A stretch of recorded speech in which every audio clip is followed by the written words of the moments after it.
What's going on, guys? Billy here, and along with their new FPV drone, DJI has also released a flight simulator that currently, as of recording this video on Sunday, March 6th, is only available for iOS devices. And I know that that's going to frustrate some Android, PC, and Mac users, but you've got to understand that this app is still in its early stages of development, kind of like the FPV drone still is. I could see some more features being added to this through firmware updates, but I think that DJI probably looked at their user base who's buying and flying their drones, sees that they're primarily using iOS, so that's the first operating system that they made the app available for. And even if you look within the settings, this version here that we're running is still 1.0. So again, it's a very early version of the app. Now, I don't want to get this confused with DJI's flight simulator that currently is available for the computer, because that application is geared towards their GPS drones, but it does share a good amount of similarities with this new virtual flight app that is completely devoted to flying their new FPV drone. You aren't going to be able to jump on here and fly the Mavic 2 Pro, for example. For that, you're going to have to go to the app that I mentioned available for the computer. So the good news is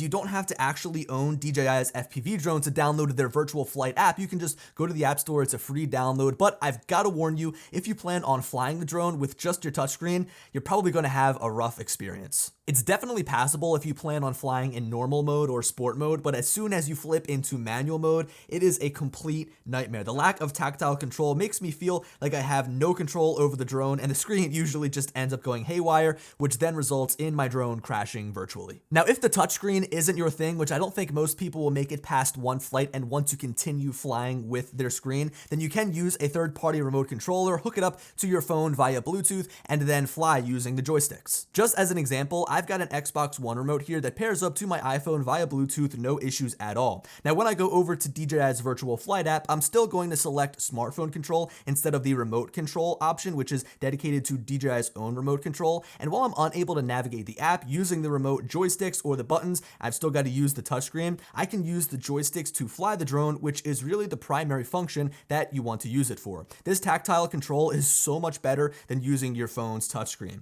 Now, I haven't tested a ton of Bluetooth remotes for compatibility, so if you have one lying around your house and you want to give it a try with this app, leave a comment down below letting me know if it works or if it doesn't work with this app, so that others who come to this video can figure out if they've got a usable option. I can confirm the Xbox One remote here works just fine with this virtual flight app. Now, I think it was a really good idea of DJI to open up the flight simulator to third-party remote controllers, because now anybody that's got a remote can fly their drone using their application, and it's not only limited to people that own the $1,300 FPV combo, right? Now, I would say that anybody that owns the drone is going to have a better experience within this flight simulator. I mean, you've got the remote controller that was built to fly drones. You can also use this remote and get comfortable with it virtually before you go outside and fly the FPV drone for real. And also, you've got the first-person immersive view using their goggles to kind of get a feel for what it's like to fly in that first person view. I guess you could also kind of use like a set of third-party VR goggles, but regardless, the best experience comes from what DJI sells within their FPV combo.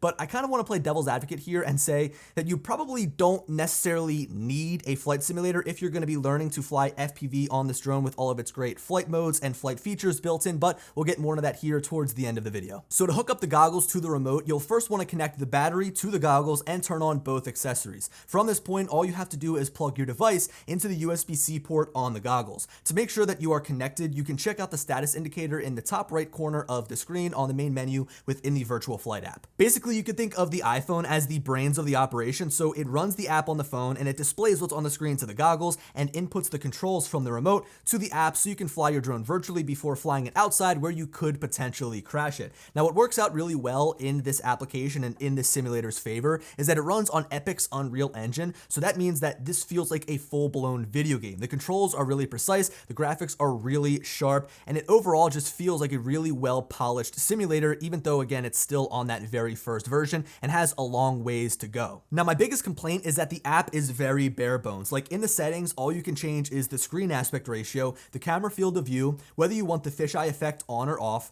whether you want to see how many frames you are pushing, your max frame rate that you want to set, and the overall image quality. Those are all of the display settings. From there, we can adjust the audio levels, we can change the lobby camera control direction, and then there is an about section, and that's it. I would have really loved to see a full-fledged menu system put into the Flight Simulator application, kind of like what's available in the goggles when you're actually flying the drone, because it's going to help you better get ready to fly the drone for real, right? And the one thing that's really missing is like the max rate, the center sensitivity, and expo settings. So you're kind of flying with what DJI gives you right out of the box, and you can't tune and tweak how the drone actually flies, which is kind of a bummer. So to kind of go through a quick walkthrough of what we've got here in the DJI Flight Simulator application, after we've logged in and after we've been briefed with a tutorial on the basics of how this drone flies, we can finally access the two different modes, free flight and time trial. Within each of these modes, we have 3 map options: factory, which is in beta, soccer field, and parking garage. If we choose free flight, we can obviously choose to just fly around the map and practice our skills, or we can choose from a couple of predetermined tracks that DJI has set up to further improve on your skills. Time trial, on the other hand, allows you to earn these propeller stars to further unlock future levels with different tracks. Now, I have to say that this app has consistently gotten better since I tested it back in its beta form, which at first was completely in a different language and there were some pretty big bugs that I had to deal with. But with this first full version, they've done a really good job at mimicking exactly what the FPV drone is going to feel like, and I think that that's its biggest strong suit.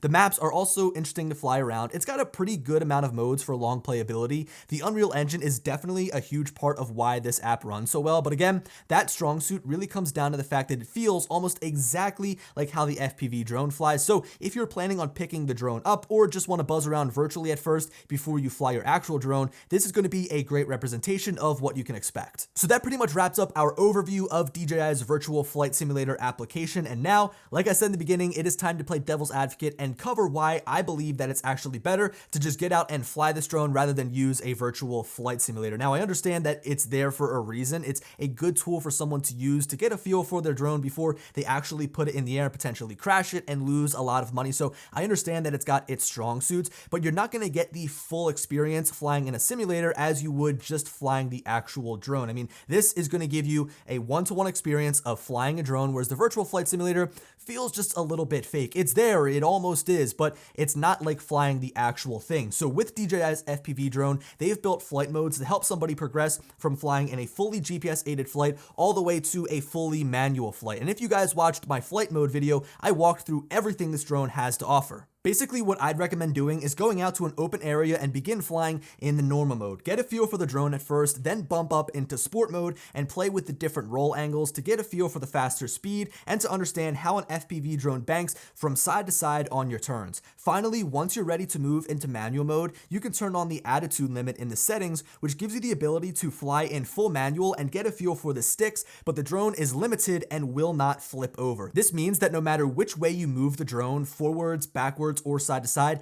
it will not flip over. It will stay right side up. This is a great step to take on your way to flying in full manual, as once you get upside down, that's when the panic starts to happen, and that's when you start to feel disoriented. Now, amongst all of these different flight modes, DJI has also included a pause button, so if you're flying around in that manual mode and you tap on pause, the drone is going to stop and come to a hover, but don't expect that if you put it into a bad situation that it's going to magically fix everything, because it's not a miracle worker, right? If you're flying full speed at a tree, you're 20 feet away, you can't expect to hit pause and the drone isn't going to crash because it's got all that forward momentum. So be smart when you use the pause button, be smart when you're flying around in manual, and as long as you've got the smarts and as long as you're being careful, you're not going to crash your drone. Now, again, I want to reiterate, because I know that I'm going to get some flack and some heat down in the comment section, there is a time and place to use the virtual flight simulator, but don't think that's going to be a one-to-one replica of what you get when you fly the actual FPV drone, because there's a lot of great flight features built in here that's going to help you move from GPS-aided flight all the way to full manual flight. And I think a good starting point is that flight simulator, but don't spend too much time on it. Anyway, guys, I hope you enjoyed the video. I'll keep you guys updated if there are any massive updates to the flight simulator itself, like Android compatibility or maybe PC and Mac compatibility. And yeah, hope you guys enjoyed. And as always, I'll talk to you later. Peace.